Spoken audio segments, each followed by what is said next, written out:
mayoral proclamation, and tonight we are recognizing January as a Firefighter Cancer Awareness Month. Okay, can you start the proclamation and then? Yes. Recognizing January as Firefighter Cancer Awareness Month.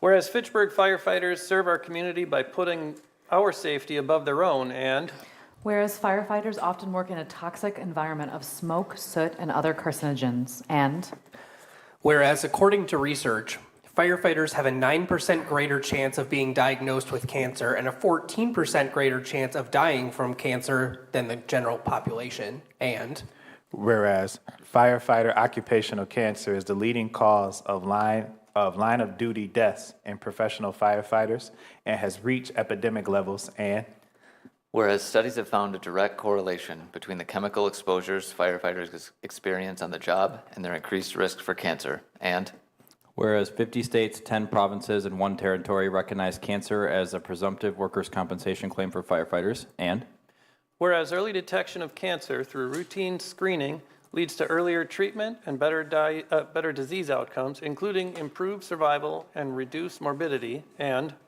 whereas the International Association of Firefighters, IAFF, and the Firefighter Cancer Support Network, FCSN, have declared January as Firefighter Cancer Awareness Month. Now, therefore, be it resolved that the Mayor and the Common Council recognize January as a Firefighter Cancer Awareness Month and encourage the Fire Department to participate in activities and initiatives with the International Association of Firefighters, IAFF, and the Firefighter Cancer Support Network in recognition of Firefighter Cancer Awareness Month, while also promoting awareness of firefighter cancer risk among Fitchburg residents. This is proclaimed today, January 13 of 2026. So before we go to the picture, Chief, do you want to add something to this? Yeah, I just want to thank the council and the mayor for making this proclamation. This is unfortunately an emerging hazard to our occupation. We haven't really figured out exactly how to solve it, prevent it, or slow it down yet. We're doing a lot of things proactively to see if that'll have an impact. You know, obviously all of technology and the things we put in our homes and build our homes with change from more man-made products to synthetics, and a lot of that has to do with that. Some of it has to do with us making sure we're taking better care and cleaning our equipment, especially the equipment we put on our bodies, and trying to find ways to not have to use forever chemicals.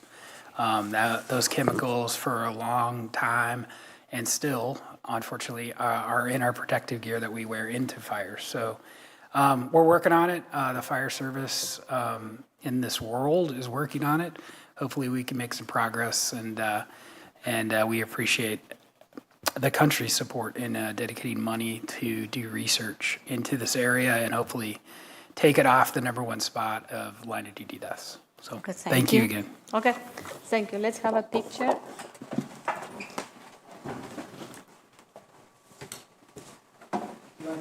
Yeah.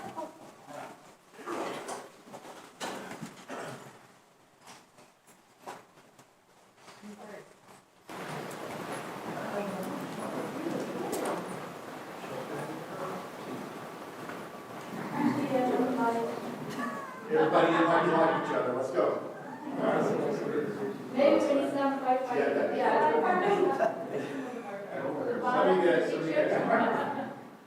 You three. fire station 1, you're on this side.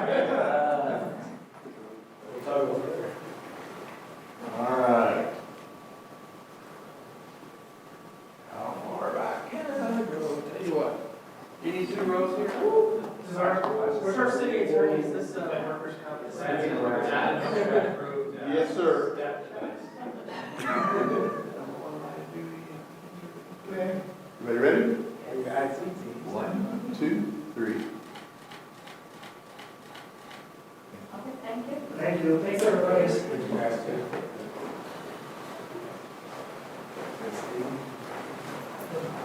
you guys for coming. No.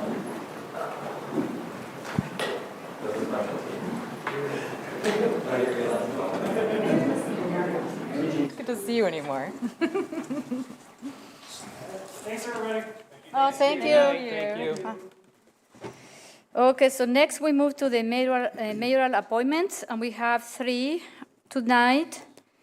So I will call to the microphone Jason Rice for the Plan Commission. His term will expire on April 18, 2028. Okay, Jason, can you tell us who you are and why you want to be in this commission? Yeah, definitely. Jason Rice, Fitchburg resident, live in District 2. Let's see my background. I'm in commercial real estate, been involved for the last 7-8 years. Development, property management, most recent development, 29-unit apartment building in Maple Bluff is our most recent development that I was a part of. Went successfully, familiar with TIF, all the different zoning, and I'm excited to help Fitchburg grow and learn this side of it as I've been on the developer side, so excited to learn the municipal side of it as well. Okay, any question, comment? Just wanted to say welcome to the Plan Commission. I'll move approval of Jason Rice to the Plan Commission. Second. All those in favor of appointing Jason Rice for the Plan Commission, say aye. Aye. Any opposed? The motion carries. Thank you. Thank Welcome. you. Thank you for your willingness to serve, okay? Thank you. Have a wonderful evening. So next one is another appointment for Chase Zimmerman for the Community and Equity Advisory Committee. His term will expire April 2027. Howdy. Hello. Should I just tell you a little bit about myself here? Yes. All right. Hi, my name is Chase Zimmerman. I live just up the road right off Botanical Drive in the Juniper. And I would really love to give back to my community in some way. I got to do that all through college by serving on various committees and being involved in government. And I was looking for a relatively small way to enter into that space here in Fitchburg, my new home, and so I talked to the mayor and found out that there was an opening on this committee. And funnily enough, I actually did a lot of work in this space on my campus, involved in the strategic plan for the entire campus for UW-Whitewater, designing goals around inclusivity and belonging. And so I really like to operate in that space, and I think I'm pretty knowledgeable about unique ways to fund things and various ways to make things happen, basically. So, yeah, love to give back and happy to have the opportunity to serve. Thank you. Any question, comments for Chase? No? Okay. I'll move approval of Chase Zimmerman. Second. Okay. All those in favor of approving the appointment of Chase Zimmerman to the Community and Equity Advisory Committee, say aye. Aye. Any opposed? Oh, sorry. The motion carry. Thank you, Chase. Okay. Thank you. Have a great night. So next is the appointment for Daniel Schultz for the EMS Commission, and his term will expire on May 15, 2027. Hello, everyone. I am joining virtually. I am down in Arizona for a conference. So I work in the tech space for the EMS and fire industry, so I'm very familiar with the fire and EMS industry as a whole. I serve 21 states, so I speak with a lot of fire chiefs and EMS chiefs throughout the United States. I'm a resident of Fitchburg. I've lived in Fitchburg for the past, well, on and off a little bit. I moved a little bit in there, but I have a house just up the street for the last 3 years. I've been in EMS specifically for the last 4 years. I work for 2 different departments within Dane County as well. And then I also serve on the Dane County EMS peer support team as well for the county. I heard this opportunity was an option, and I figured why not take some of my wealth of knowledge working within the industry and apply it here at home. Obviously, I am a resident of Fitchburg, so I want to make sure that the people that have to come to my house, should they have to come to my house, have what they need. And I think that having someone with the industry and field experience and clinical field experience would be someone worthwhile having on the commission. So that's a little bit about me. Thank you. Any question, comments? I went through my EMS training with Daniel, and I think he would be a great asset to the commission. Yes, thank you. Both trainings. Okay. I move to approve Daniel Schultz for the EMS commission. Okay. Second. Okay. All those in favor of approving Daniel Schultz for the EMS Commission, say aye. Aye. Any opposed? The motion carried. Okay, thank you and welcome, okay? Okay. Thank you. Okay, bye. Mayor, I'll move to postpone the appointment of Mary Winkers to the EMS Commission indefinitely. Okay. Do I have a second? Second.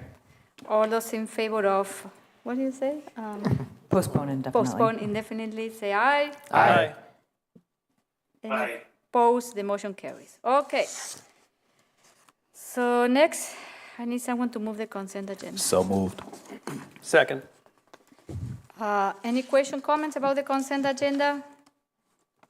Here none. All those in favor of the consent agenda say aye. Aye. Any opposed? The motion carries. So next we move to the administrative reports. Good evening, everyone. Happy New Year. I hope you all had an enjoyable holiday season and your new year is off to a great start. I just have 3 items this evening for you. The first one is the draft Strategic Urban Forestry Management Plan is available on the city's website, and we are taking public comment on that plan at this point in time. You can contact our Parks and Forestry Manager, Eric Schreiner, or our Urban Forester and Naturalist, Anna Healy, to share any feedback you may have on that draft report that's out there. We will have a primary on February 17th. The primary will be for Dane County Circuit Court Judge Branch 1. Absentee voting will be available for that primary beginning on Tuesday, February 3rd, and concluding on February 13th at 5 p.m., excluding weekends. And the new polling locations that were approved by Common Council late last year will be utilized for this primary, and postcards to affected voters will be sent the last week of January to advise them of the new polling locations and or changes that were approved by Common Council. And then the last item that I have is the Communications Department will begin the distribution of an electronic newsletter titled Fitchburg Connect beginning in February, and that will be distributed electronically on a monthly basis. Fitchburg Connect will be modeled off of probably similar communities' newsletters and will contain information with the purpose to improve awareness of city projects, services, and decisions, increasing transparency and accessibility of city information, and complement existing tools such as the city website, social media, and FACTv. Some of the sections that will be included in the monthly newsletter, depending upon content, will include welcome messaging, resident resources, event calendars, public safety related information, development related information, job openings, community spotlights, opportunities to get involved. If there are other ways to stay connected, information on how to do that, and so forth. You can subscribe to this, receive this newsletter on the city website. That will be up and live tomorrow. And I will share that information with you all yet this evening in a little fact sheet that I was just reading off of, as well as the information on how to sign up for that newsletter. As we've discussed, this will be a bit of an evolution. The first one probably won't be the way the 100th one looks, right? So if you do have feedback on these communications, by all means, feel free to reach out to me, Adam, or Jeremy Crosby, and share that feedback and or suggestion as we, again, work to implement this and allow it to evolve over time. So any questions for me on the items that I've mentioned or anything else?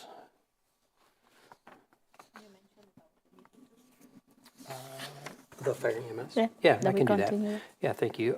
So Mayor Radafrada and I met with members of the Village of Oregon and the City of Stoughton this morning, as well as public safety chiefs from Fitchburg and Oregon as well.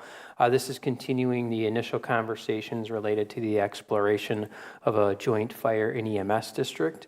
And you'll note that there was a different list of attendees in this particular meeting. The past meetings have included the City of Verona. At this point in time, they have stepped out of participation, but I believe they are going to continue to follow along on the developments here. And then the City of Stoughton has been invited to participate, and will be determining their next steps as to whether or not they are going to be deeply involved in this process as well. But what I anticipate you will see moving forward is a request for proposal will be going out in the next several weeks here that will be seeking consultant services to effectively create a roadmap on how to create a joint fire and EMS district, and how to best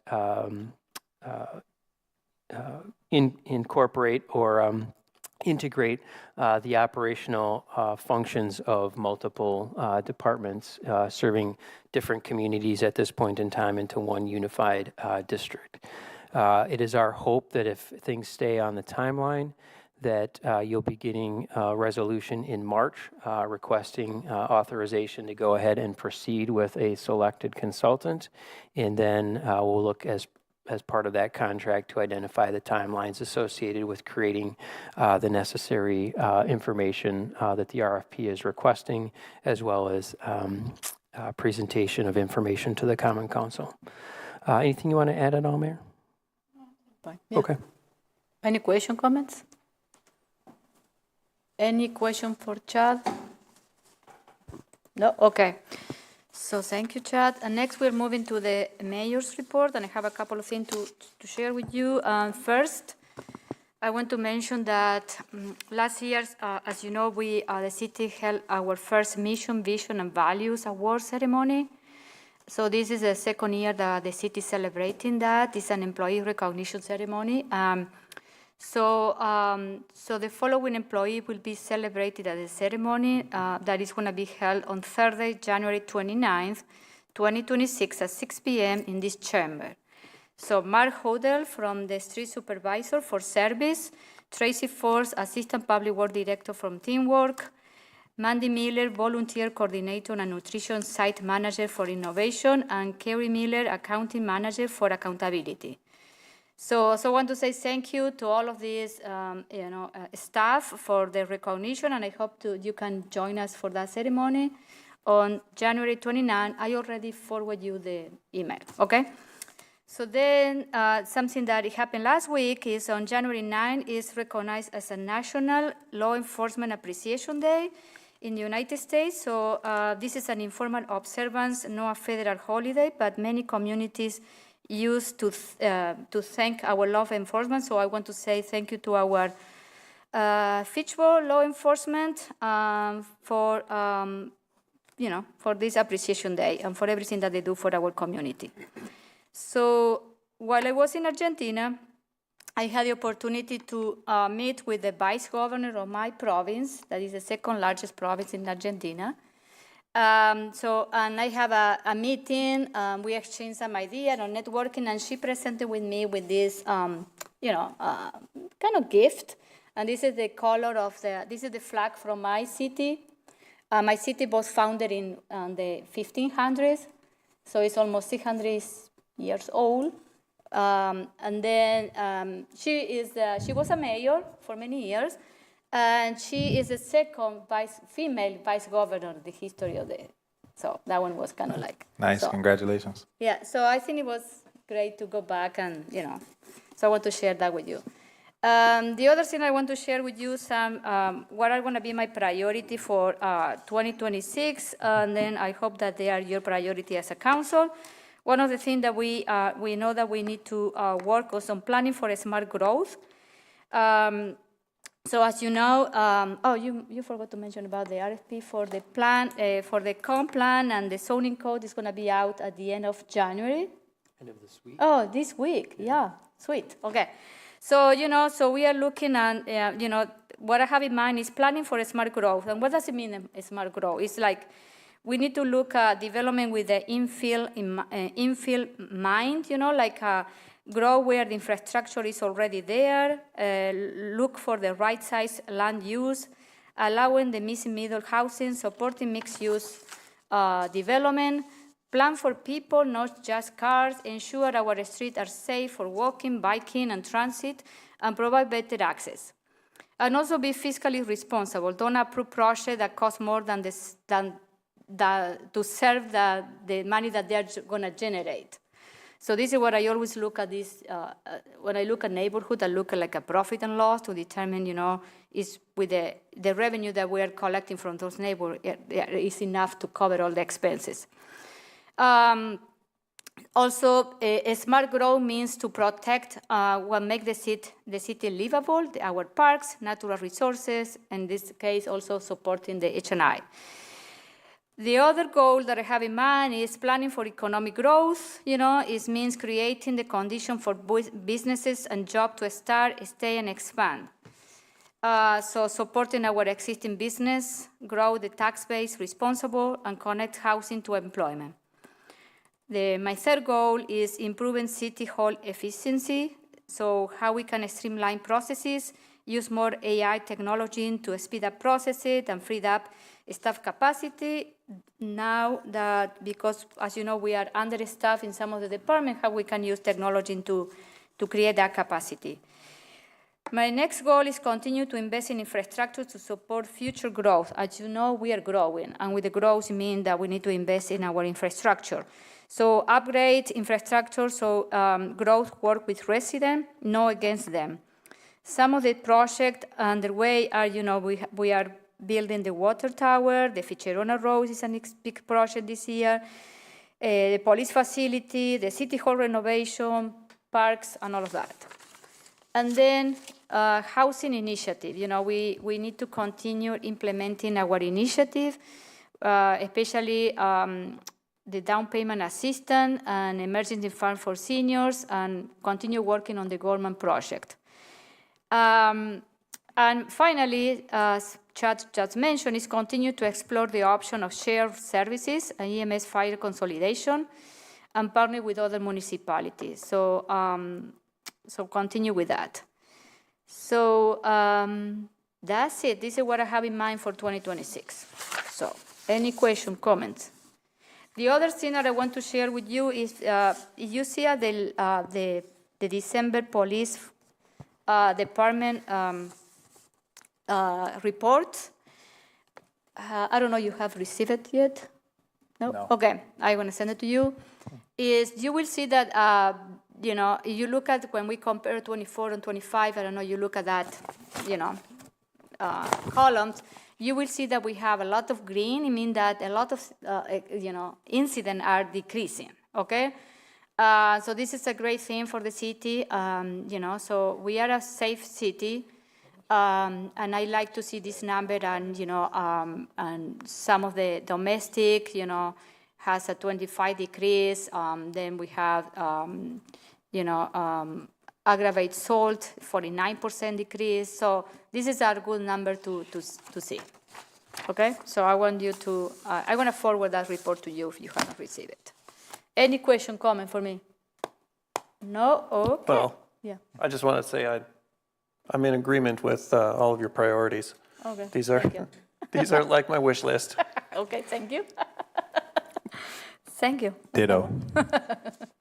Thank you, guys, and I hope that one you have that in mind for 2026. So, okay, so next we move to. Can I ask one question real quick? Yeah. So remember last time when you did the priorities, we talked a little bit about having kind of sub work groups for the council that were interested in taking on leading some of the priorities. Are we gonna do that again? Or? Yeah. I will send you an email, so you can send me that. Okay. Which are the areas that you would like to be more involved. Gotcha.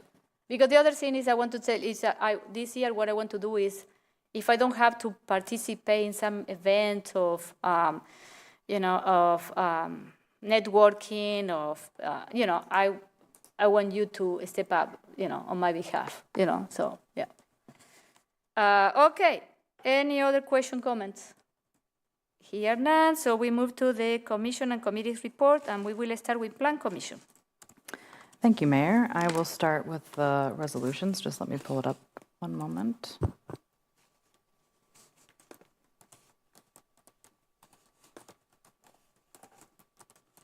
I'll move approval of Resolution R 24325, resolution by the City of Fitchburg City Council granting an exception to Section 6223(7)I Wisconsin statutes to allow a community-based residential facility at 5395 East Sherrill Parkway in the City of Fitchburg, Dane County, Wisconsin. Second. Plan Commission did approve. This is for a grace. They are creating a dementia village memory care facility on their property on Sherrill Drive. This is a model from the Netherlands. It's never been done in the U.S. It's small group homes. These are not hospice memory care. This is just adults with memory issues. They are, as a result, they're actually eliminating about half of the hospice beds they currently have at their facility, and they're also going to be adding 8 studio apartments for employees of a grace.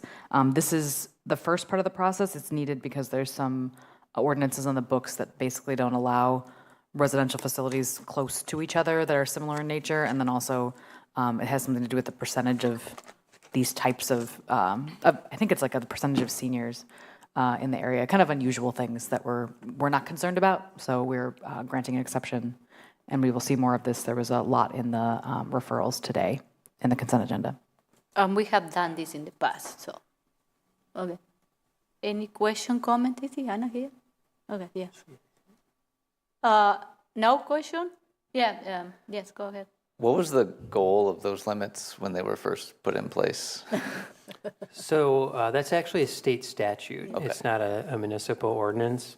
And the state statute indicates that an applicant must obtain an exception from the city if the capacity of all the CBRF units located in a particular Alder district will exceed 1% of the population of that Alder district. So that is actually a state law that we have to comply with. Okay. I just want to make a comment that this is a really cool project that I think that we should be hyping up as a city more.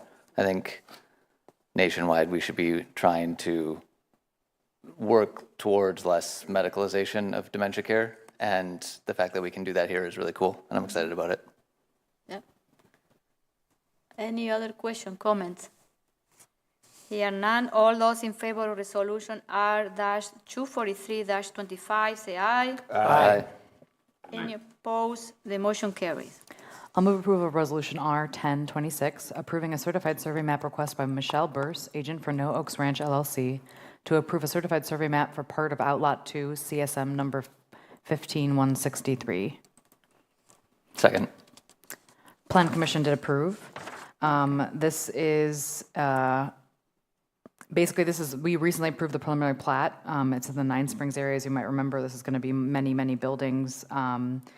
There is a multifamily building that's on a faster timeline than the rest of the lots, which is why we're doing the certified survey map for just this one buildable lot of 2.6 acres. There's interest in starting this spring. The developer is Corey Frank, who we're familiar with because built a lot recently. It's 160 units of multifamily rentals. The parking is mostly underground, and it's very similar in character to other recent builds that we've seen in the area. Okay, any question, comment? Yes, go ahead. I just have one quick question for Deanna. Looking at the CSM here, the current stormwater easement for the there's a sanitary, I believe, and then some open water that would kind of eats into that developable lot.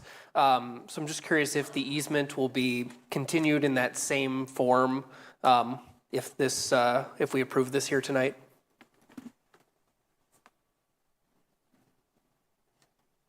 We cannot hear. Deanna, it doesn't look like we can hear you.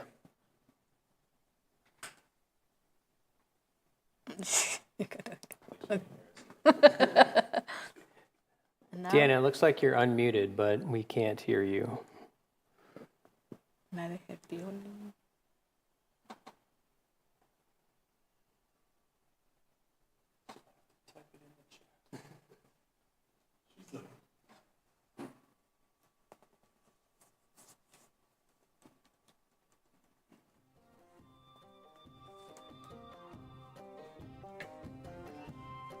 Nope.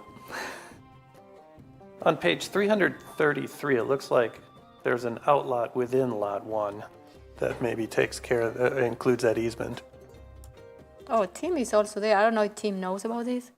No? No? Okay. Does Deanna want to go out and come back in?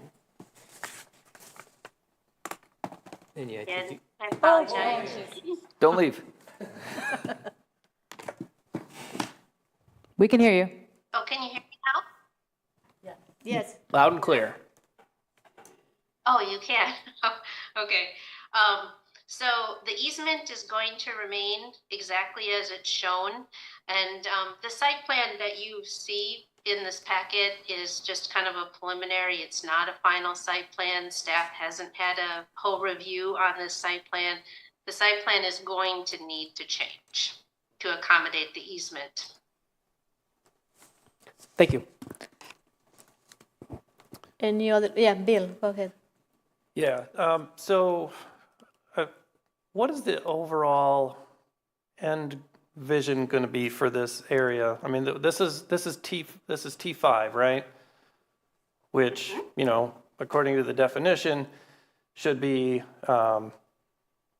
mixed-use buildings, office, retail, and residential. This particular building is just residential. So how does the rest of that entire rather large area develop over time? Yeah, I think that it's going to be a mix. So what you'll see is closer to Lacey, we would expect, and maybe right on Central Park Place. And on Lacey, that's where we would expect the most of the commercial. Not every building in T5 in No Oaks is going to be able to support commercial. I think we've already seen that as the development has come forward. So we're looking at, with staff in the development community, that to concentrate the commercial uses along Lacey and then right along that first part, that intersection with Lacey and Central Park Place. And then particularly, we've always kind of envisioned south of Lacey on Central Park Place. That was to be the kind of the main street area connecting Lacey to the hospital sites. So we're trying to be strategic with where commercial can be supported.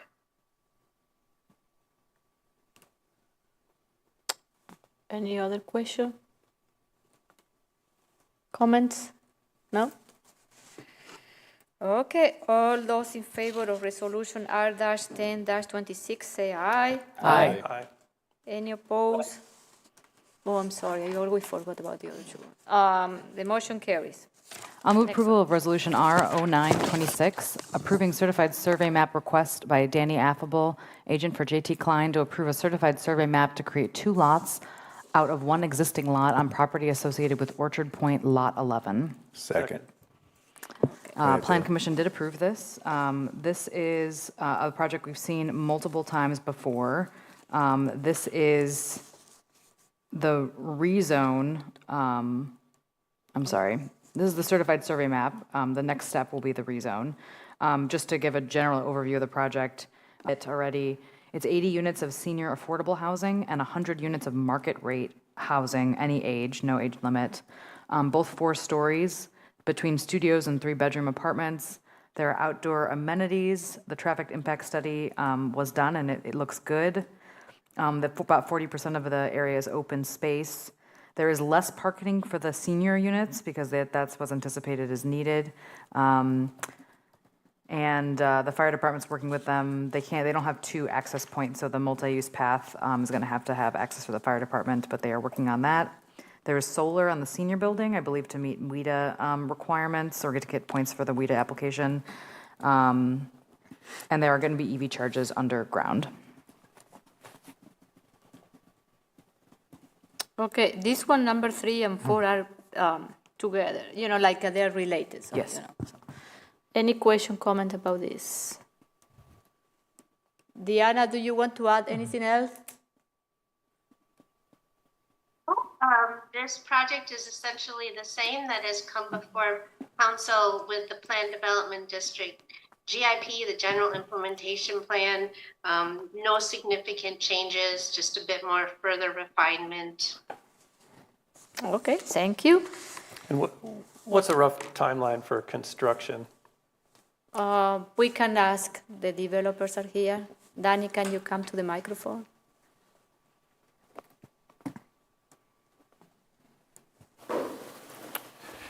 Right now, we're just kind of going through the final stages of our financing. We're probably aiming for late spring for the first phase, which will be the senior building. I think in a perfect world, let's call it June 1st for the senior building and then August 1st to start ground on the market rate project.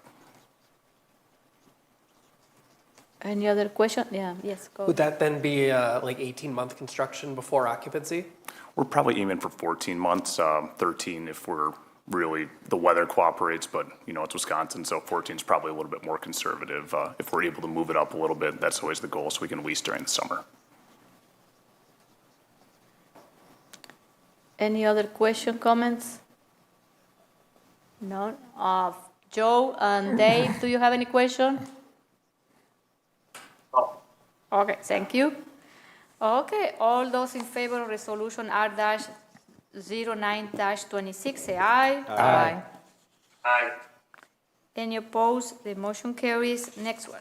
I'll move approval of ordinance 2026-001, approving rezone request by Danny Affable, agent for JT Klein, to rezone property from PDD GIP, Plan Development District General Implementation Plan, to PDD SIP, Plan Development District Specific Implementation Plan, to allow for proposed multifamily residential development on property associated with Orchard Point Lot 11. Second.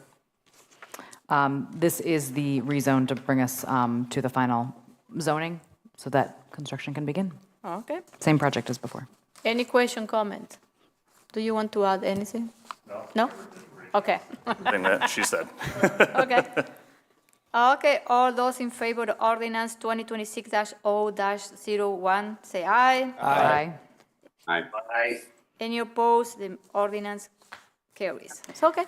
Thank you. Okay, thank you. One other side note, we also approved an ADR at Plan Commission for this, yeah. but it just does not come to council. And I'll move on to the next ordinance. I'll move approval of ordinance 2025-018, amending Chapter 23 Smart Code Zoning District Ordinance, Article 1, Article 3, and Article 5 as amended by Plan Commission. Okay. Plan Commission did pass this with an amendment. And can you explain the amendment? Yeah, so these are lots of different changes to Smart Code to make it easier in lots of different ways for staff and for developers to continue developing. It just like over time using the code, it's realized that there's just certain things that don't work. One of the original proposals was to allow higher buildings in transit-oriented development T5 zones of up to 8 to 12 stories. There was some concern about being able to have like up to 12 stories by right without, you know, the context being taken into place or any approvals being able to happen within the commissions. So we made an amendment. It increases that higher building in T5 transit-oriented development up to 8 stories by right, up to 12 stories with an architectural design review through the Plan Commission. That's the one difference that we made. The other types of changes that we're seeing at this, it's allowing for 10-foot multi-use paths, allowing to not require tree grates in certain situations, and also wider sidewalks. Let the park locations be determined by the Parks Commission rather than like a very specific formula that's laid out in Smart Code rather. Allow wider lots, which are really only used from time to time to eliminate, there's this like really specific lot width that exists, and then you end up with these weird like excess lots because they can't be included. So anyway, it just allows for slightly wider lots to get rid of those weird outlots. Allow lots wider than 300 feet in transit-oriented development T5 districts. Include the dark sky ordinance, and then some other minor changes that are not as significant in my mind. But everything is laid out here. Anything I missed, Deanna? No, I'm happy to take any specific questions from the staff side of things. As Alder Gerhardt said, it's a matter of trying to simplify a couple of things and just kind of clean up things that just wasn't quite clear or workable. Happy to take any questions and to address any concerns. Okay, yes, Bill, go ahead. Yeah, two questions. So probably the easier one, the variation of larger than 18 inches behind the primary setback that still counts toward the frontage building for larger buildings.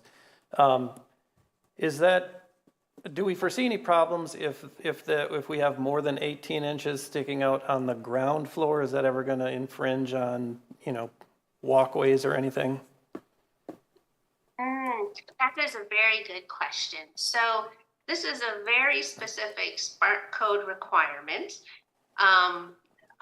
This does not impact the required setbacks.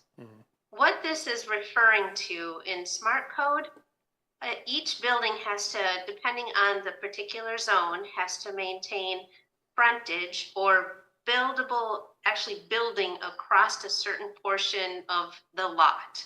So if you have a 100-foot lot, you need to have 60 feet of building that is next to the sidewalk at the front.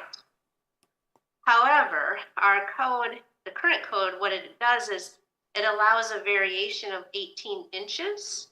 And still if you don't have more than a variation of 18 inches, you still meet that 60% frontage.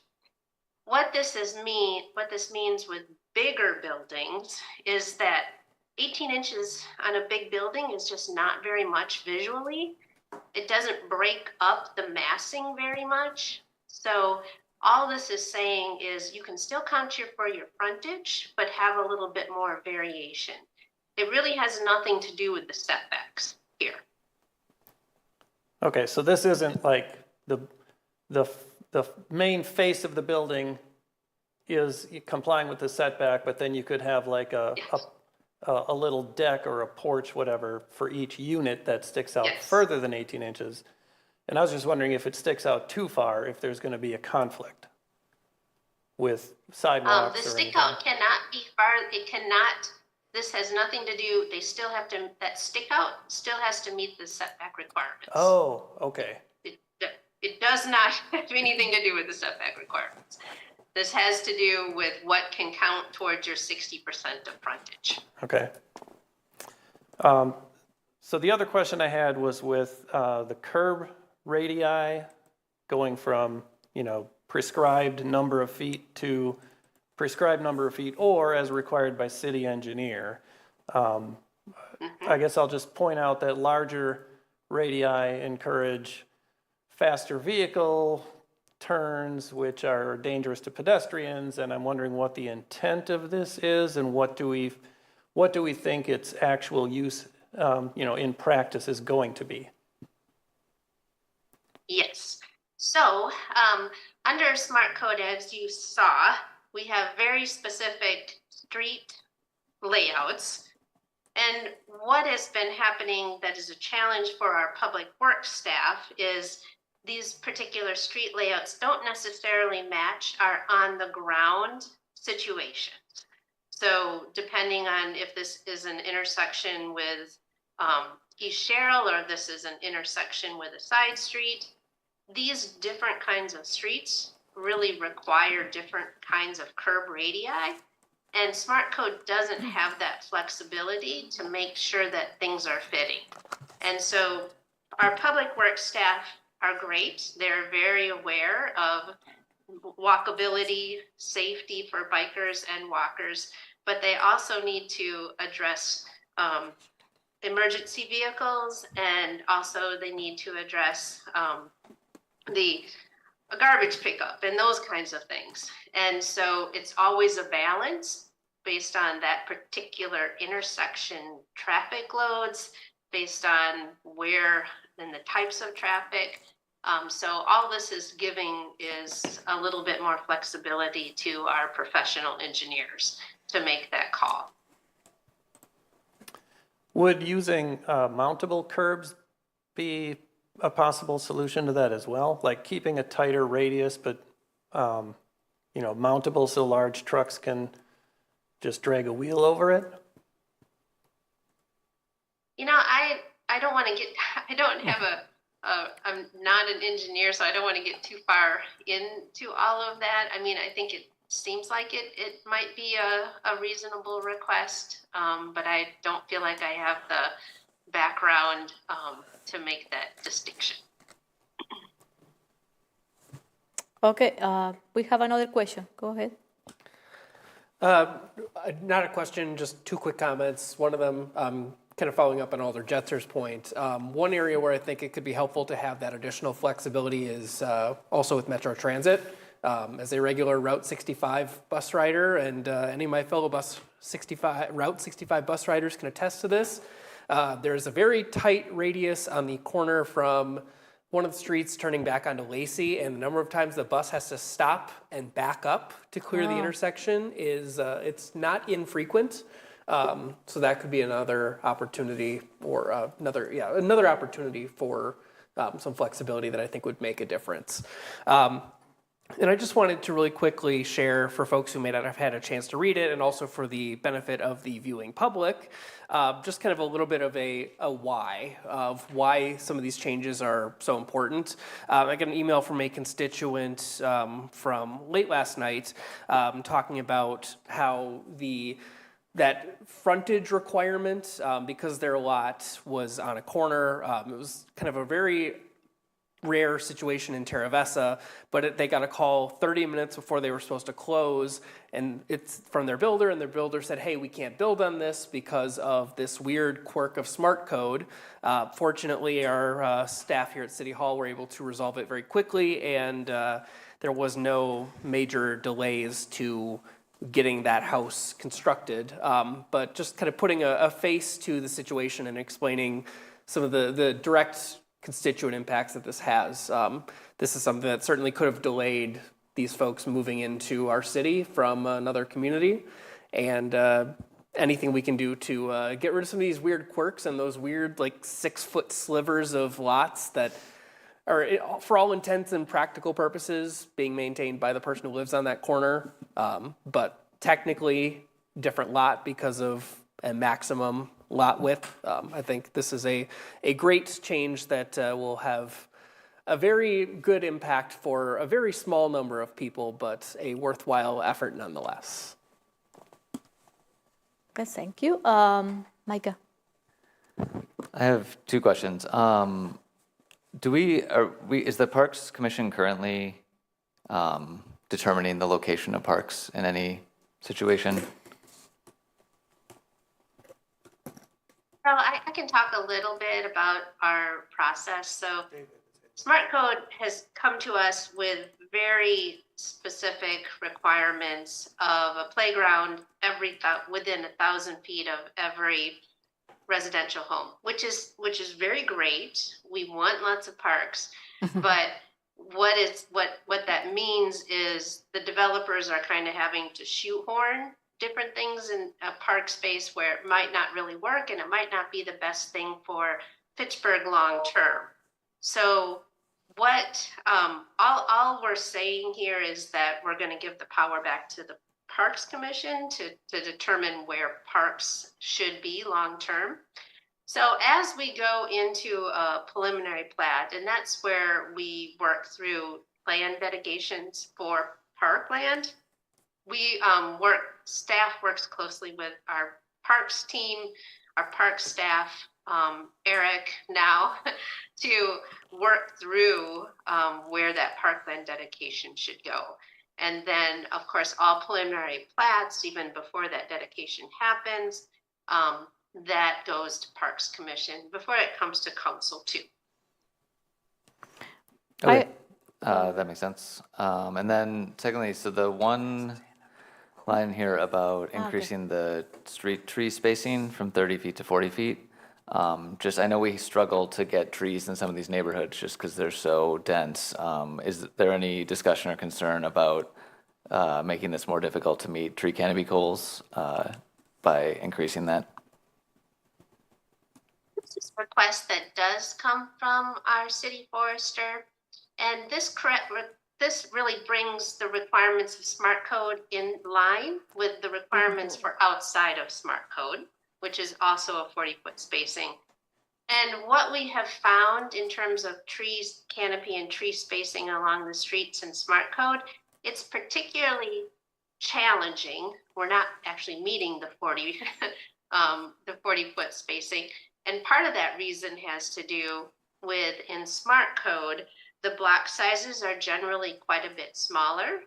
There's more curb, there's just in smart code, once we move into that more urban kind of form, there's a much more things happening within that street right of way where we're trying to put those trees. So from the city forester standpoint, this change is really just bringing her into a little bit better line with what she's able to do. Sounds great. Thank you. Any other question, comments? Oh, David, do you have a question? I was just going to add, like I'd asked, in parks, we've been looking at the No Oaks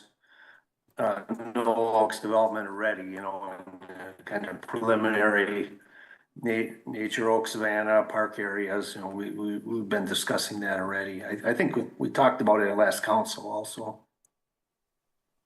But I think Micah's question was more general about who cites the parks.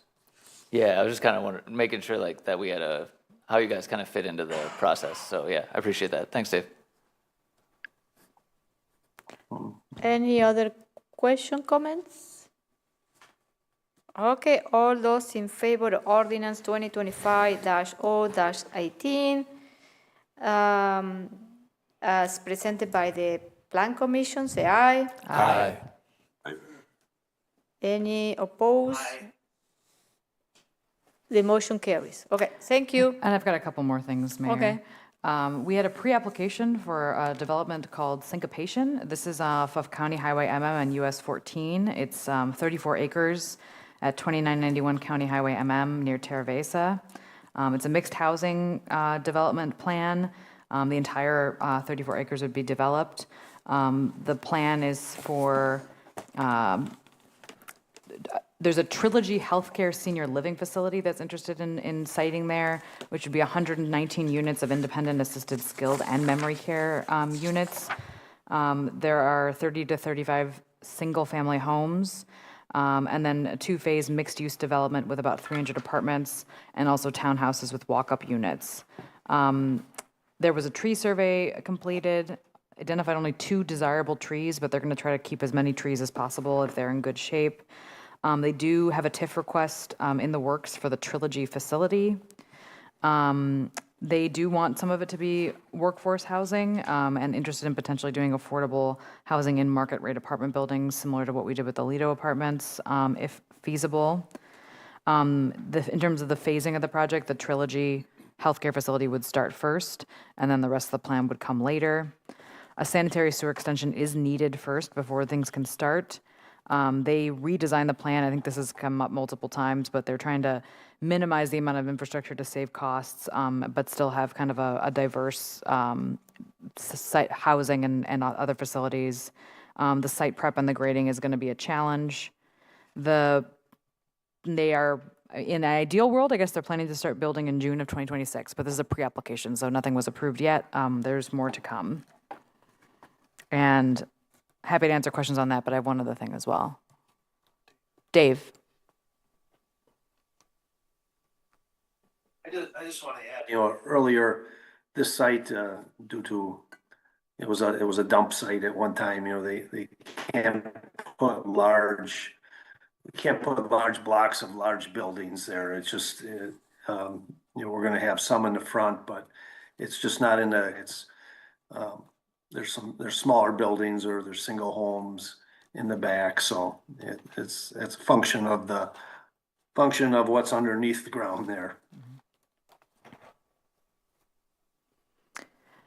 And then the last little thing is we did an early issuance of permits for the Gusto Apartments. That is the apartment complex done by Newcomb Development. Thank you. On Seminole and Lacey, it's the one building. There's 3 buildings planned, but it's just the one building right now nearest the roundabout. They're going to get started with the footings and foundation very soon. That's all. Thanks. Nope. Oh, okay, thank you. So next we move to the Board of Public Works. I will move approval of Resolution R 232. Resolution, Who is going to do it? Dave, you want to do it? go ahead, Bill. Okay. Bill, go ahead, you're there. No, you're there, Bill, do it, please. I'll move approval of Resolution R 23225, authorizing Dane County services for stormwater and permit review and erosion control inspection in 2026. Second. Board of Public Works approved, RCC approved. Finance approved. Okay, I think we have a public comment by David Haight. So David, go ahead.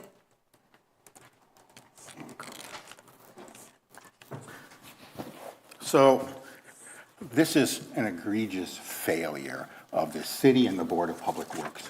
It represents a complete abdication of the responsibility of the city to do what's required under this, which is the MS4 discharge permit. Mr. Earps, have you read the MS4 discharge permit? Mr. Volker, have you read the MS4 discharge permit? This is outsourcing to the county in a way that is completely unlawful the responsibility for evaluating and approving stormwater plans for all development within the city that's not the city itself, but that the city ends up with, which is part of the MS4 discharge permit. You remember Mr. Schulte giving you a presentation that said for the low-hanging fruit of 20% of the cleanup of the Nine Springs Creek was 12.5 million? So you're looking at 25, 37, $50 million there, and you're outsourcing to the county a person in a corner office who doesn't know anything about the details of what's required in this city? So you have a particular responsibility because this contract actually obligates you, the council, to name the person who's allowed to sign these. That person in Chapter 30 is called the city engineer. And do you know that the city engineer definition in the officers was changed? It's not, Tim Volker's not the city engineer, he's the engineer. The city engineer is completely administratively defined role, which only the council may determine who is able to sign these permits. And what does signing this permit mean? It means that the city must take whatever the county person has done with regard to design. And they're doing illegal things under the contract. The contract says if the city's ordinance isn't good enough, that's the only reason for the county to do the work. And the county applies the county ordinance, which is good enough. But the county person applies the unlawful city stormwater ordinance. And that's your job to figure out and determine who is allowed to sign it. That's what's in the contract. That's what's in Chapter 30. I'm not making it up. You can take a look at it. But I can tell you this. This has led to tens of millions of dollars of unfunded liabilities, which are now coming home to roost. You know how many? $2.8 million was that Schulte study. $2.8 million for the study. For one part, Nine Springs Creek. Not the other creeks. This is real money. It's time to get serious. Don't take some David, woofy answer. your time is out. Thank you.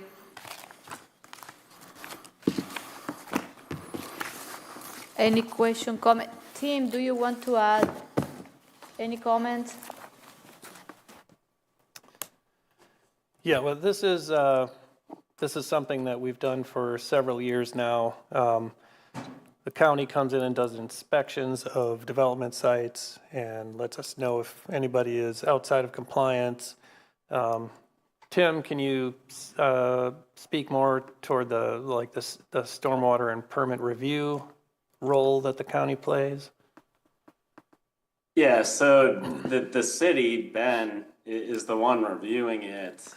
He reviews both the publicly owned projects and then also the private ones, the private developments. So the private developments, he'll do a cursory review, kind of review the maintenance agreements. The county will also review it. And then for the publicly owned projects, Ben does a more in-depth detail along with the county. And then the county also assists with the erosion control inspection services. And then any permit that gets issued, I'm the one signing it. So right now, the permit review goes through our OpenGov system. And once the county and Ben have signed off, it comes into my queue and I'm the one ultimately signing this permit. So it's not the county signing the permit, it's the city engineer, which is myself. Thank you. Are the other municipality, do they have a similar process that we have? Do you know that? Yes, the city of Middleton, Stoughton, Oregon, Waunakee, Cottage Grove, Deerfield, and Cambridge also utilize Dane County for these services. Okay. Any question, comment? Nope. I guess, this is $35,000, and this is billed back to the developers. So the city winds up paying, roughly half of the $35,000, whatever work is done by the county for public projects. Oh, this is only for public projects. Well, the $35,000 is for both public and private, but any of the private developments, the whatever the county charges gets billed back to the developers. Okay. Yeah, through November of 2025, $23,416 was billed back to the developers, and then about $7,300 was for city-owned projects. What is the typical, for the people that are listening, what are the typical public projects that we contract with Dane County for erosion? It'd be like the Cyan Road reconstruction project. So in 2026, we'd probably utilize them for Fitchburg Road reconstruction project. Trying to think. The police facility? Other public. Yeah, police facility would be another one. Any public building, the hub, they would have helped us out on that in 2025. Okay. We have another question. Dave, go ahead. Dave. I just said. Yeah, can you hear me? Yes. Yeah. I would take a little bit of exception that there's someone at the county that just sits in his office, in corner office, and doesn't know what he's doing. Tim has seen the resources that they get. He's had consistent resources since he's been here, and we probably had the same people, and they're working on other cities. I'm a little upset about the assertion that the county person is inexperienced or is just an office dweller and doesn't know what they're doing. That's all I wanted to say. So I imagine, Tim, that the Dane County people staff is also an engineer or someone that have a technical degree on Yes, this? they have the technical knowledge to do this, whether or not they have the P license. I don't believe the person they have doing that, but it's not required in this. Okay. Any other question, comments? Okay, here none. All those in favor of resolution R-232-25, say aye. Aye. Any opposed? The motion carries. So next we move to Dave says. And Public Works won't be meeting, with Monday being Martin Luther King holiday. Oh, okay. We won't be meeting, so we may only have one meeting in January. We might, depending on what Tim has, we may go to the beginning of February. That's all I wanted to add. Okay, thank you. And we do have the second meeting. It is Monday, January 26th at 5:30. Okay. It's been rescheduled. It is scheduled. Okay, thank you, Tim. Okay, thank you. So next we move to the Parks Commission. Just a couple things. We reviewed we gave input back to Eric about the shelter, the shelters that we're proposing by the splash pad and inclusive playground. We talked about that. At the next council meeting, a recommendation on the name for the community center will be coming forward. And you might have seen in December in the Star, the Friends of the Park had just a small introductory article We'll probably have one coming in February, a little more extensive what we've got going on. So that's all I had. Okay, thank you. Library Board. We meet next on January 21st, next Wednesday. Thank you. And next we move to the Commission on Aging Well. I'll start with the resolutions. I move approval of Resolution R-237-25, approval of the 2026 Dane County contract for case management and nutrition services. Second. Okay, what is this? This is the Senior Center is a purchase of service agency that is contracted to provide the case management and nutrition services to Fitchburg adults 60 years and older. And this was approved by the Commission on Aging Well at the December 11th meeting. How much money is like It 147,000? where did the amount just go? Yeah, $147,000. Yeah. Okay. Finance also approved this, sorry, did Okay. not say that. Okay, we are getting less money. We started with 150 and now with Yeah, they had 24. Yeah. Yeah, Okay. you saw that Dane County budget. They had some cuts that they had to. Yeah, sorry. Okay. Any question, comments about this? I'll just add too that this is an annual contract that Annual, we do yeah. each January typically. Logan had it. Oh, Logan. My mic was already on. I was just going to ask if we knew if there was going to be any significant changes to the services provided, if there's going to be the slight budget reduction that you just mentioned. Services provided from us, like whether it be changes. Yeah, I guess just, will folks in the community notice much of an impact from, it looks like it's only a couple grand. Yeah, no, Yeah, I don't think so. They shouldn't. We haven't discussed it, and Jill didn't seem to be too worried at this time about any changes like that from the Fitchburg end. Thanks.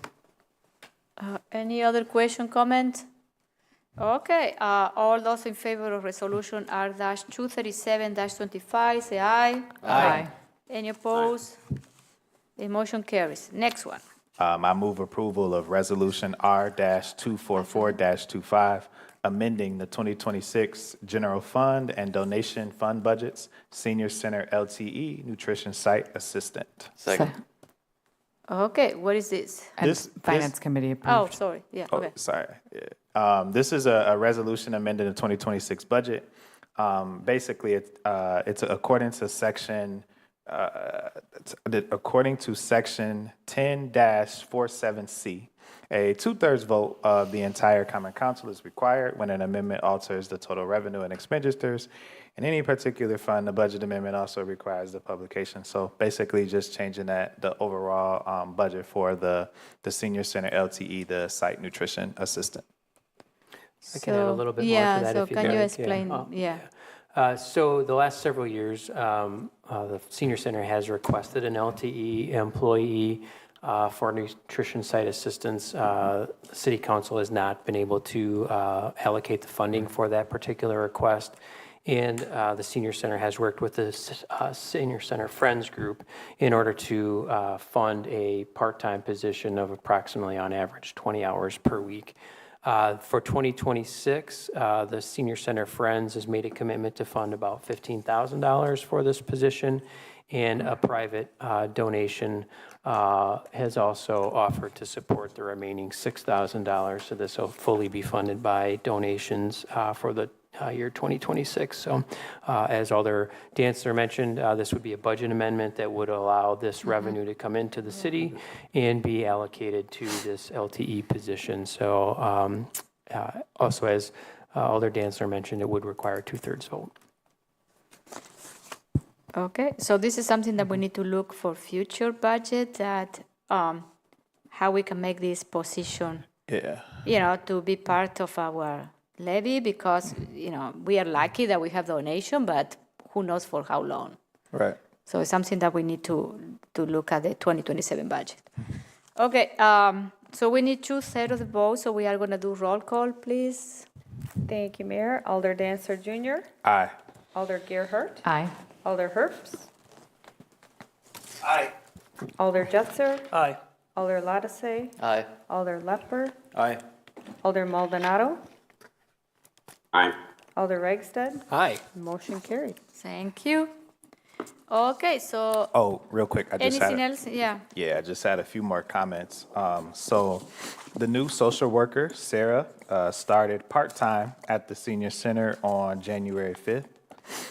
She brings experience working with older adults and is also bilingual. She replaced Sarah Folker, who is now full-time at the police department.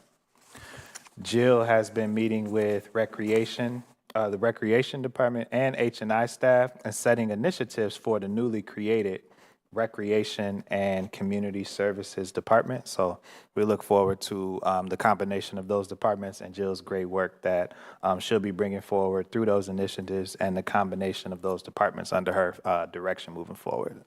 That concludes the report on Aging Well.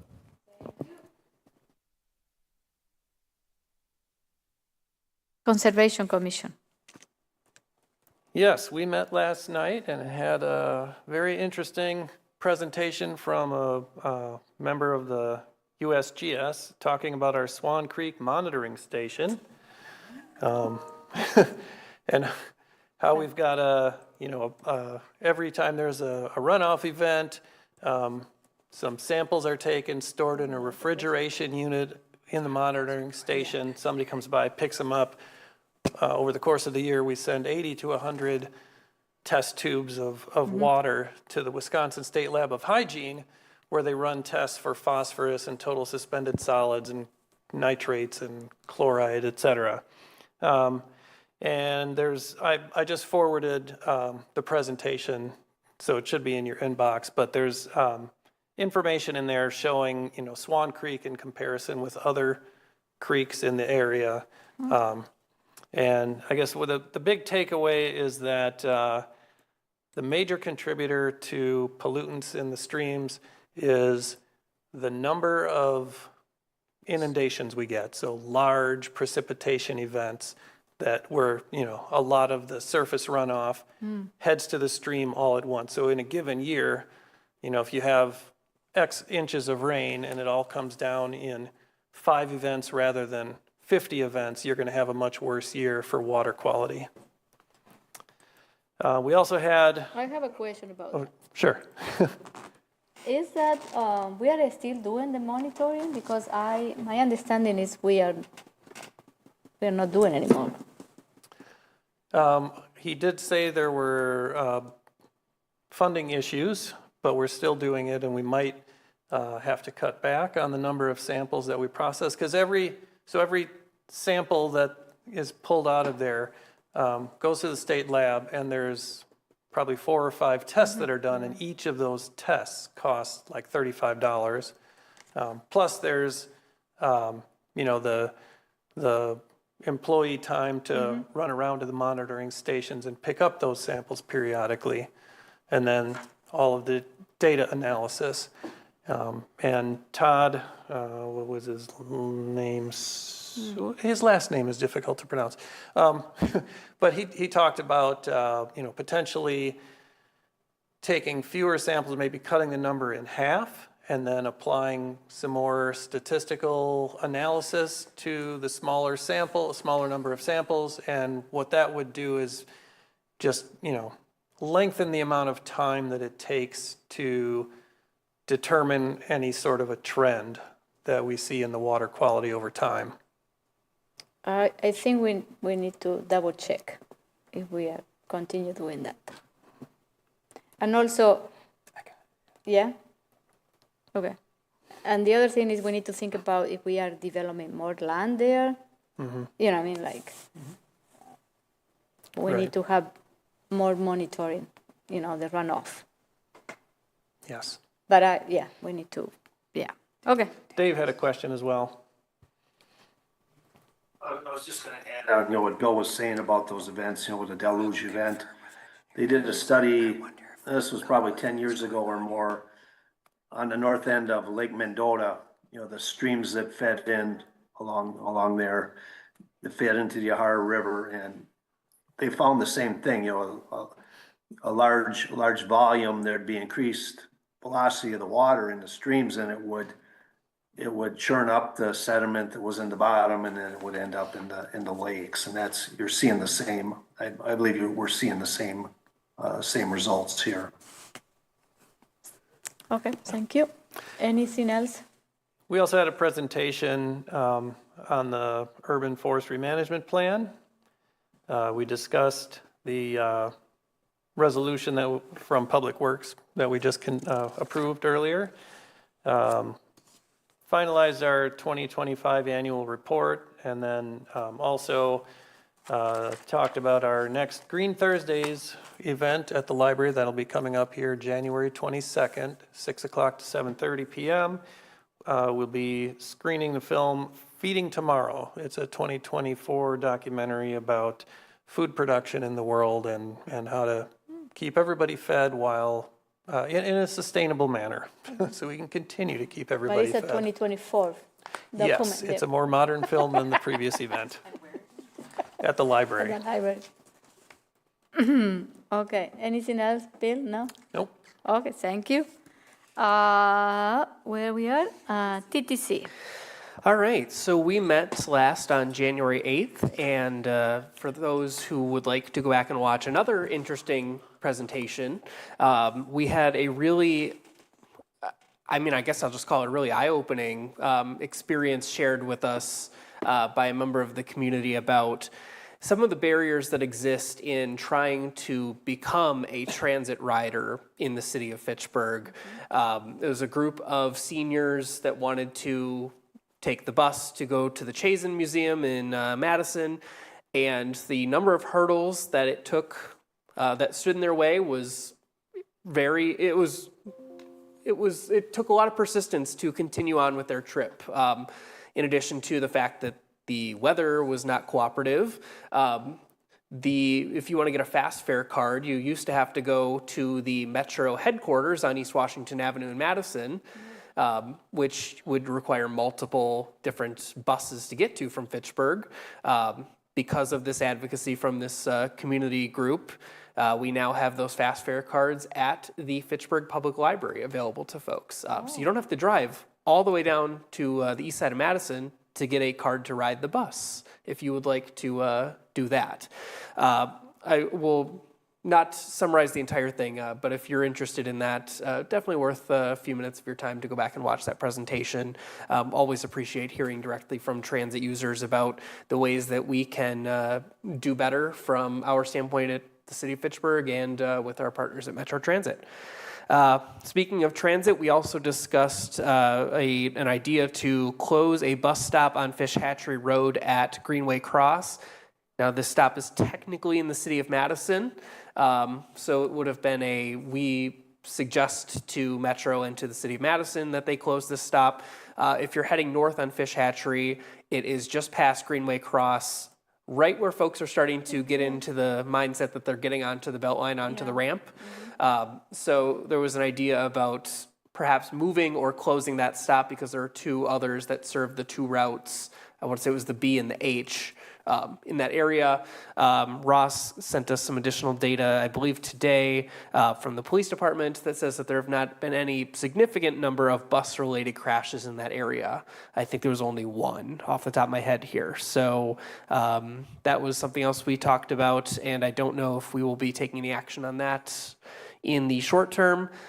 And then, let me pull up my notes here. We also talked about ways to promote and increase transit ridership, especially as we will be adding all-day service on routes 65 and 75 this year, how we can kind of get ahead of things and start promoting that to the community, such as inviting Metro Transit to the Community Night Out event to increase transit awareness, whether we could highlight at an event at the library that you can now get your fast fare card at the library, things like that. So more to come in that world as the months progress.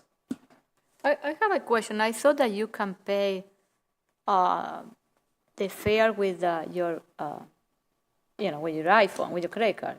Yes, you can pay with the tap to pay with a credit card. Apparently, as of this moment, you can't tap to pay with a credit card if you want to get the senior discount, which is, I believe, $1 each way instead of $2. So 50% savings. I believe Ross said that was coming, but it is not here at the moment. And how we are promoting or informing our community about that we have those, what do you call? The fast fare cards? Yeah, and at the library? That is a great question and something that I suspect it's going to show up in the newsletter. A newsletter? We're working on it, yes. Oh, okay. Okay, no, I want to be sure because this is, you know, how Yep. we, okay. I know somebody who's on TTC and library board who can maybe be a conduit for that information. Who? Me. No, I think because, you know, so we have all this good stuff, but how we can communicate with this, you know, the resident. Absolutely. Because this is what I think. I want to be able to you. I agree with some of the barrier because sometimes it's if I need to take the bus, I don't know how even to do it. You know, because I was, where do I buy that car? You know what I mean? Like, Yeah, and we talked about Yeah. reaching out to RCC among others because they're a Yeah. very hands-on and involved group of folks as Okay. well to do something like bus buddies. And you know, if somebody wants to ride the bus and doesn't know how to use it, Mhm. all right, let's meet at the at Pick and Save one day, and we'll get on and ride the bus to and from where you need to go, so that you have somebody with more bus experience to kind of guide you through, so that you know how to pull the yellow cord or touch the signal to The let the yellow buses cord? know that you're ready to stop. maybe you need to come with me. Anytime. Okay, thank you. So where we are? Community and Economic Development Authority. Our next meeting is Thursday, the 22nd at 7:30, at 7 a.m. Thank you. Ag and Rural Affairs Committee. Our next meeting is January 20th. Okay, so Bicycle and Pedestrian Commission, Joe. Yes, I would like to postpone just navigating all screens, Resolution R-17425 to the January 27th meeting. Okay, who's second? Okay, don't know. Okay. Do we need to add anything? I'll just add that Okay. we're looking to get a Bike and Ped Commission meeting scheduled between now and the next Common Council meeting. Okay, thank you. All those in favor of postponing Resolution R-174-25 until our next meeting, January 27th, say aye. Aye. Aye. Any Aye. opposed? The motion carries. Okay, anything else that you want to add for the bike? No? Okay. Then we move to EMS. Jake. Our next meeting is on Thursday, but we had a meeting between the last Common Council meeting and now. The main thing we discussed at that meeting was the approval of the new contract for the paramedics. It was largely a continuation of the previous one. They did mirror the city of Fitchburg's parental leave policy, so now they have the same amount of paid parental leave that we offer all of the city staff in Fitchburg. And there were some other changes to uniforms and some small pay structure changes. They also now have a lateral transfer pay plan so that they can recruit experienced paramedics at a higher pay rate. And then the other thing was that the commission makeup changed, obviously, with the new interagency agreement. So the chief thanked all the folks from the town and the city of Verona that will no longer be on the commission. Okay. And the new contract is only for 2 years, isn't it? Instead of 3. Yeah. Okay. Thank you. Healthy Neighborhood Committee. I move approval of Resolution R-236-25 to approve a contract with Dane County to accept the 2026 Neighborhood Navigator funding, funding. Stop. Second. Okay, what is this? Yes, so the Healthy Neighbor, basically the city initiated our Navigator program back in 2019, utilizing Dane County funding to advance the H&I by connecting neighborhood residents with resources, programs, and services. county funding was utilized to hire 2 neighborhood navigators, both residents of the North Fitch Hatchery Road neighborhood. Thus far, those navigators have served over about 1,800 city residents and have built productive working relationships with various departments throughout the city, including the police department, the senior center, MMSD, the city of Madison, and multiple nonprofit neighborhood service providers.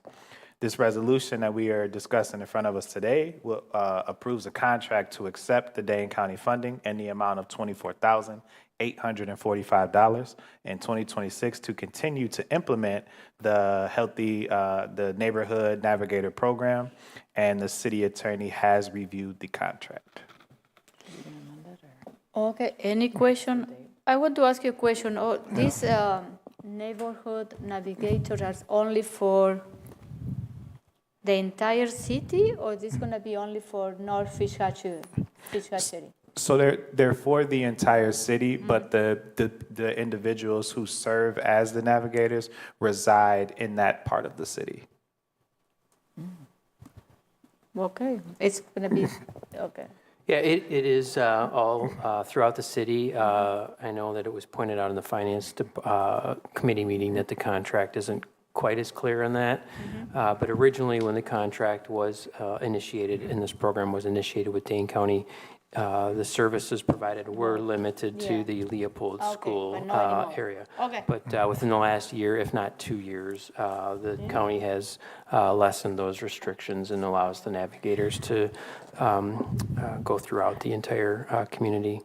I don't know, Deanna, if there's anything you wanted to add. I see you on. Yeah, I just jump on. So now it is for the entire city. Okay. But of course, our neighborhood navigator, we're just going to have one going forward, will focus on our healthy neighborhoods. So we are going to have one now. Correct. Instead of 2. Yes. And then we can pay $24,000. It's almost kind of like a 20 hours. No, I don't know. Yep, it's 20 hours per week. Okay. Yeah. Okay. I think it makes sense. Yeah. Yeah, Micah. Could I move to approve this as amended by Finance? What did you talk We about? just made a technical correction to change 2025 to 2026 in the resolution. Oh, in my resolution, I have for- 26. Yeah, which one? It says, now be it hereby resolved, blah, blah, blah. We're going to support the Neighborhood Navigator Program in Oh, yeah, I 2025. found it. Yeah, here. Yeah. Okay. Second that motion. And then Okay. it says adopted this day, 2025. That's got to be 2026 as well. I have 26 in this Okay. Yeah, it was updated in the council packet. Oh. Finance packet. one. Okay. Yeah. Okay. Any other question, comments? Okay, all those in favor of resolution R-20. Amendment. Well, hold on. Yeah, No, we are not gonna they do an made amendment for they made this. a motion.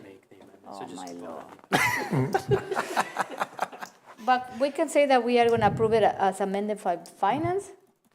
It wasn't moved that way. Yeah. Just vote on that. It'll be cleaner. Oh, my Lord, I hate doing this. Okay, all those in favor of Hold the, on. So what are we doing first? Okay. Yeah. All right. all those in favor of the amendment say aye. Aye. Aye. Any opposed? The amendment passed. Now is all those in favor of the Do I have to restate mine with the, okay. amended resolution, say aye. Aye. Aye. Any opposed? The motion carried. Okay, I don't want to say this anymore. I know, but yeah. Any other thing about the H&I? No, that concludes the report. Okay, thank you. What about the H&I grant? Do you know when they're going to be out? I don't. Oh, Deanna? If Chad, do you have? I think Jill mentioned in a recent conversation that they it's were at the end, hoping yeah, the end of the month. I think they had it, the next Okay. upcoming H&I meeting, I think there was still some conversation. Right. And after that meeting has concluded, they would anticipate that the grants would be available at that point. Okay. Sorry, Deanna, I am still thinking that you are part of the H&I. Well, that's fine. Oh, you weren't talking to me? Oh, cool. Sorry. So next we move to the Housing Advisory Committee. No report. Landmark Preservation Commission, No report. Tree Advisory Committee. Yes, one sec. Yeah, we met on the 8th. We discussed the public version of the strategic urban forestry plan, which was already mentioned. The public comment's open until February 24th. Just appreciate anyone going out to look at that. If you want to hear the tree advisory committee discussion on it, I would recommend watching the December meeting from last year. Instead, we discussed it a lot longer in that one rather than this one. So yeah, that's it. Thank you. Community and Equity Committee. No report at this time. When is your next meeting? Do you know? So we meet the fourth Tuesday. So the fourth Tuesday of every month. Yes. Okay. Is our next. Report from any other commission and committees? Nope. Okay. MPO Policy Board did not meet in January. Okay. A standing committees report, we move to the Finance Committee. I'm going to start with the report. Misty, given all the discussion about the debt service fund resolution at our last meeting, she actually put together a memo to explain what a bona fide debt service fund is, its definition and purpose. It's a good memo, and we had a discussion there. I don't necessarily want to dig into it, but if you had questions about it, I would encourage you to watch that or chat with me. The memo is in the packet for finance. Tax collection is ongoing. As some people know, but maybe not all know, we collect all the taxes for all the overlying municipalities and ourselves, even though we only keep about 1/3 of the money.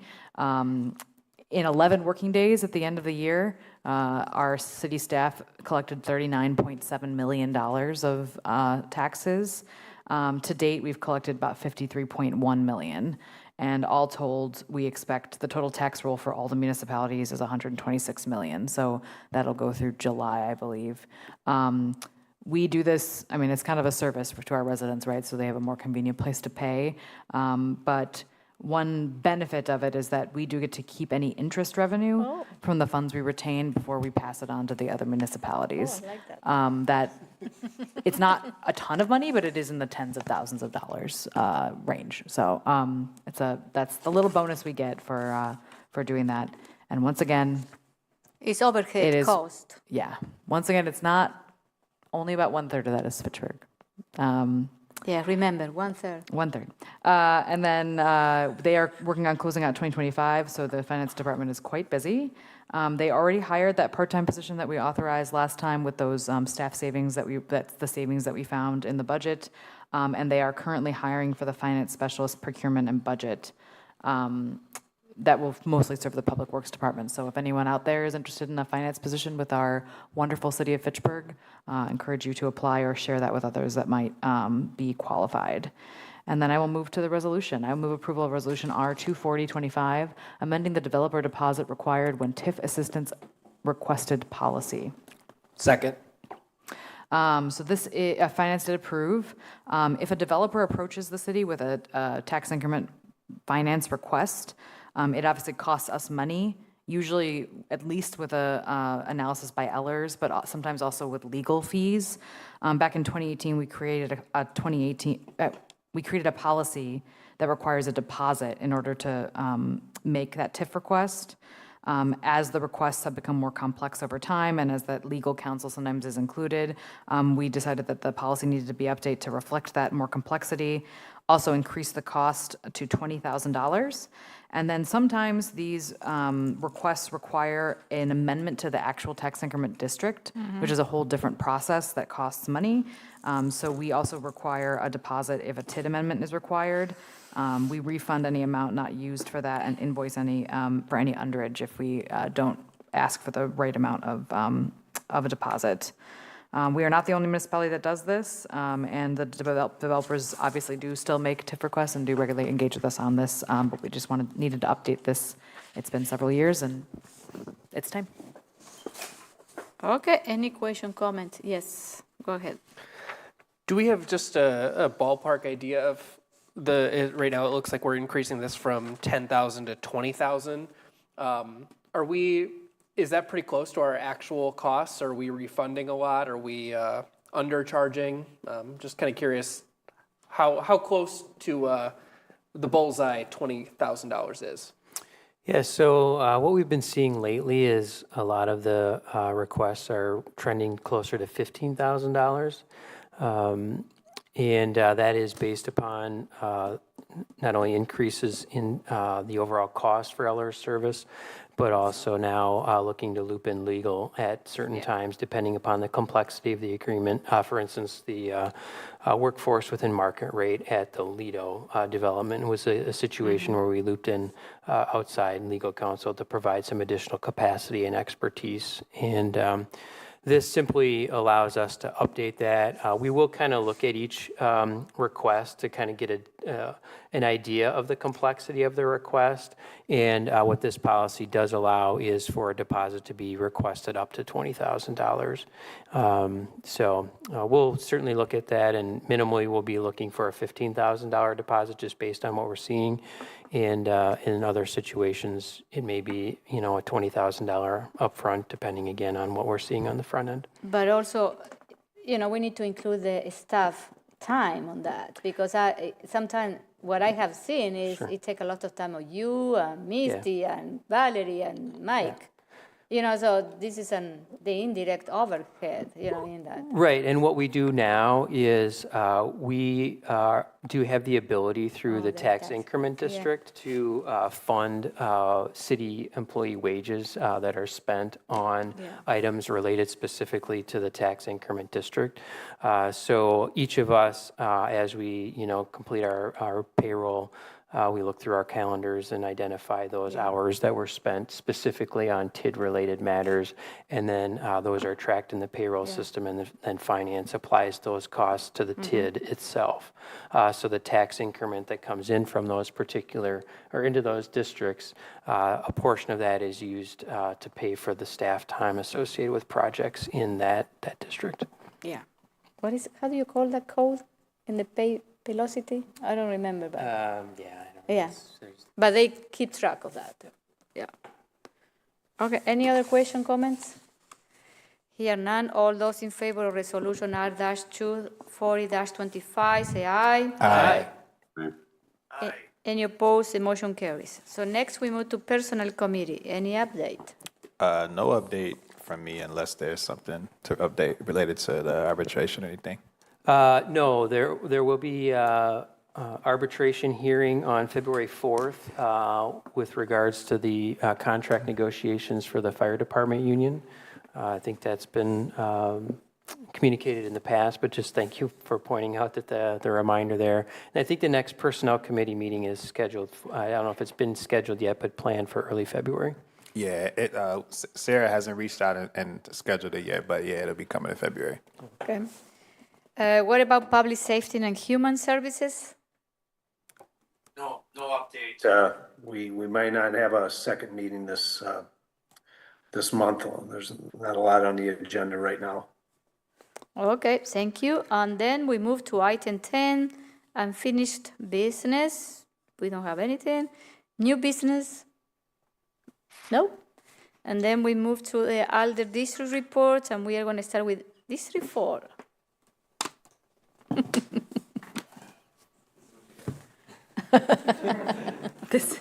I guess I don't have anything to report, but I look forward to being out and about in the district in the coming months and getting to know folks. Okay. I guess I will say we are also going to be attending one of the neighborhood association annual meetings next Thursday night. Oh, okay. And we're meeting with one of the local pastors about a Guns to Gardens program, and he's going to teach us a little bit more about that. Okay. A couple events coming up on the 15th, so in 2 days. Online appointments will be available at the Richard Dilley Tax Center in Madison. This is a free service to get your taxes prepared. I volunteer for it and have for many years. There's no real requirement to get it done. We do have certain things we won't do, but it is, just to get some stats, we did 3,000 returns last year. The median income was about $33,000. for people that came in. But it's entirely free, and if you come in, maybe I will do your taxes. You don't have income restriction? There is not an income restriction, there is a complexity restrictions. So there are certain Okay. things that we will not do. Okay, But yeah, okay. we don't technically, mainly just because we have people that have been coming for many, many years, and we don't want to turn them away. I have become the resident expert on what school district code is for Fitchburg residents. Oh, yeah. So that is, I can look at an address and know that, so. Is number, what is 26? Oh, I don't remember the numbers. Some expert. Well, I know what street is what school, that's what I get okay, asked, okay. yeah. Oh, that's harder. And then on the 20th, so in a week, there is a blood drive at Four Winds Farm. So that's a event you get to. And then, yeah, so then on the 22nd, we have the Seminole Forest Neighborhood Association meeting, which is actually at the community center. So if you're from Seminole Forest, come and I think we'll both be there, so. Oh, thank you. District 3. The only thing I'll update is that there's an upcoming neighborhood meeting. Well, it isn't until February, and we'll probably say this again, but I'll announce it now. It's for a business that is potentially coming here, The Hive, and the business owners are hosting a neighborhood meeting in the large room at the Fitchburg Library on February 7th from 2:30 to 3:30, and they welcomed, of course, all of the alders to come, and then also neighbors or individuals just to talk about their potential business and the space that they plan to be in District 3. Okay, thank you. Logan. All right. I'll start with the sad item that happened in District 3 since our last meeting here. A couple days before Christmas, we had a homicide in the Southdale neighborhood. One person was shot and unfortunately succumbed to their injuries. Just an all-around sad, terrible situation right before Christmas. Just wanted to express condolences to the family of the victims and appreciation to the first responders who undoubtedly put in another long day, as typically happens when these sorts of situations come up. Speaking of folks who contribute a lot of hours to our city, I got the experience of a lifetime, I guess I'd even call it. I got to ride along on a snowplow with one of our streets department members as they plowed up Fish Hatchery Road and other parts of District 3. If you haven't done that yet, highly recommend it. You think you've seen a lot and you know a lot of the roads you drive on, and then you see them before they've been plowed, and it's quite eye-opening. A couple of things I'll pass along that I learned that I think would be helpful for the general public to know. Obviously, following our alternate side winter parking rules is very important. Something that was interesting about that as well is even when you're not in the alternate side restrictions, so if you're parking during the day and the plows are out, don't park directly across the street from another parked vehicle. If you're parking and you have the space, kind of give yourself a little bit of a buffer so that the plows can actually make it through. We almost had to do a U-turn in the Waterford Glen subdivision, trying to get through and plowing the street because there were only two cars parked on the whole block, and they were both right across the street from each other, which meant the plow could barely get through.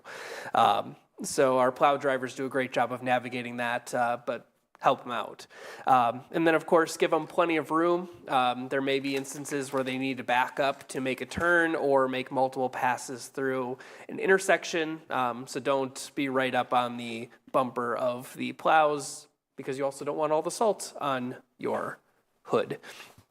Also want to give a shout out to the folks on Hollyhock Street in Swan Creek who were once again named the favorite street for the Holiday Lights Tour, truly putting the holly in Hollyhock. And the favorite house this year was 2754 Hollyhock Street. If you haven't checked it out yet, at least most of the lights are still up as of my bike over here this evening. And also wanted to let folks know I was able to attend the finalist presentations for the Oregon School District Superintendent position. 3 solid candidates interviewing for that position, and the Oregon School District met last night to discuss that. I have not seen any updates if they have extended an offer or announced publicly who they will be choosing. But they have several good candidates from which to choose. And that concludes my report. Thank you. District 2.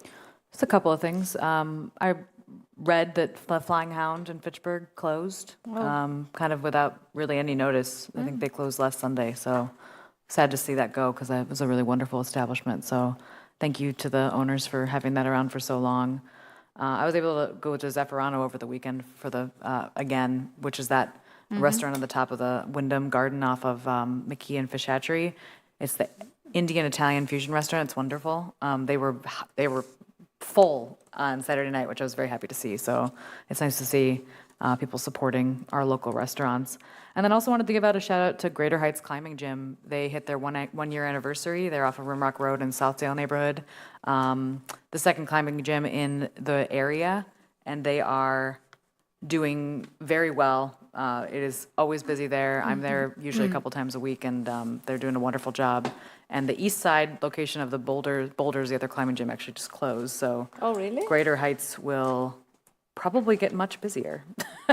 There is one in downtown. Yeah. So if you, but if you're interested in climbing, it's a wonderful place.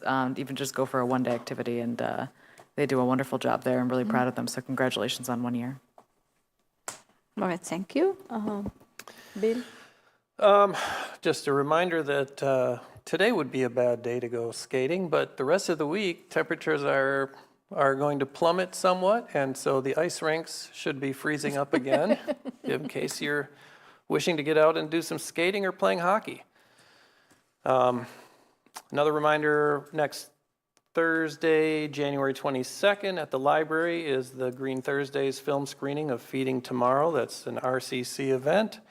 And if you don't want to go to that, also on January 22nd at 6 p.m. at the Madison Public Library on Mifflin Street, there's a meet and greet with the City of Madison's new Transportation Director, Christoph Spieler, author of Trains, Buses, People, I think is the name of his book. He's been with the city now for perhaps, a few months. Oh, that guy, yeah. And a reminder that the Madison Beltline PEL study is still ongoing, and there is a public comment period. So between now and January 31st, you can submit comments on the study. And We can submit our ordinance, isn't it? they are aware of Fitchburg's resolution Resolution. against expansion. They did say that there's like a 10-minute video floating around out there that you can watch where they acknowledge that the vast majority of the feedback they've gotten says, please don't add another general purpose lane. This is not the right thing to do. But we're going to leave it in the study anyway because we think it's going to alleviate congestion, or I guess further the goals of the project is the way they phrased it. Not appearing in the study is anything having to do with mass transit, though. Yes. And that's the end of it for me. So on to our remote D1 folks. Okay, so let's go with Joe and Dave. Dave can go first. Okay. One thing I had, two things, they continue to work pretty feverishly through the winter on the Corey Frank's large apartment complex in Quarry Hills. It continues to, the monolith, the giant structure continues to go up, and every time you go by, you're kind of awed a little more. And also, you notice the Blue Plate Catering, which has moved in on Anton Drive. That building really looks nice. When you go by on Verona Road, it really a nice fixing up that building and bringing those jobs there. It's really a nice addition to our neighborhood. That's all I had. Thank you. Joe? So first announcement, not related to the district, but on the 31st of this month at the Literacy Network, Alpha Phi Alpha fraternity, which is my fraternity, will be hosting a forum on civic engagement. I will be moderating along with a panel that includes Alder Dantzler, Representative Francesca Hong, and Verona School Board member Christopher Piguero. So please feel free to check that out. The The second thing I want to do, and I'm kind of nervous about even doing this, but I feel the need to have to speak, is I want to acknowledge the death of Renee Nicole Good.